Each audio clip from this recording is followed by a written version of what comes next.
Hello everyone, welcome to my channel. Thank you so much for watching. It has been a few days since I recorded a video because it has just been that hectic during the boot camp this week. This is our second week in the boot camp and today is Saturday, so it has just been crazy. There was so much information thrown at us at one time and so many projects that it was kind of exhausting, but I made it through. So I want to do a quick breakdown of what happened towards the end of the week, but also what I learned. So on day 7, we learned on how to do or import JavaScript, but also how to export into other parts of our Visual Studio Code files.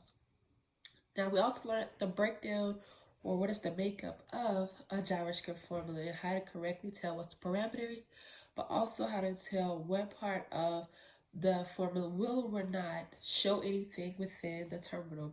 And so we also had to use the inspect tool within our Chrome browsers to figure out if this is pushing anything or if it's not.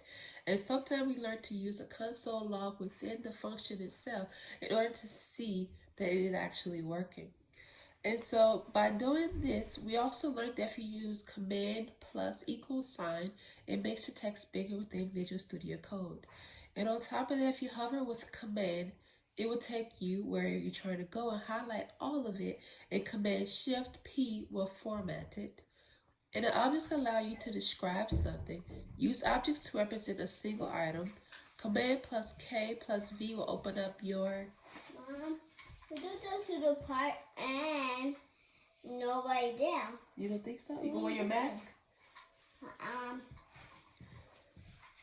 So we kept on working towards finishing the book 1 of our section for the last 2 weeks, and we worked on our daily journey, Mars Aquarium, along with a few other projects that was personal, but also group projects that we were able to put on our LinkedIn that day, as well as pushed our GitHub.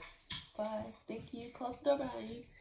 And after we doing that, we used a Poly app to take a vote on where we at within the curriculum. Now, day 9, it was so much coding that day that I didn't really have enough time to write down a lot of notes.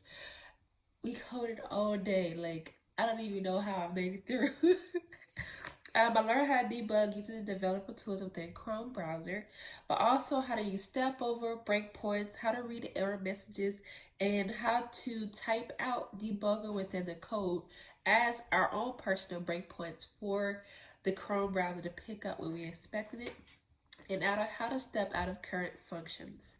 And this is the last one that I have. Like, as you can see, I had barely any time to write any notes. So on January 15th, we learned about what's a dependency graph, and we learned how to build those out in wireframe, just like we wireframed our whole entire projects before we built them out or typed them out or coded them out. We learned how to use a wireframe, whether it's workflow, stack, or either it's in a Figma, in order to work a wireframe out for our positions of our folders and our files. And so I hope you have a good day, and thank you so much for joining me today.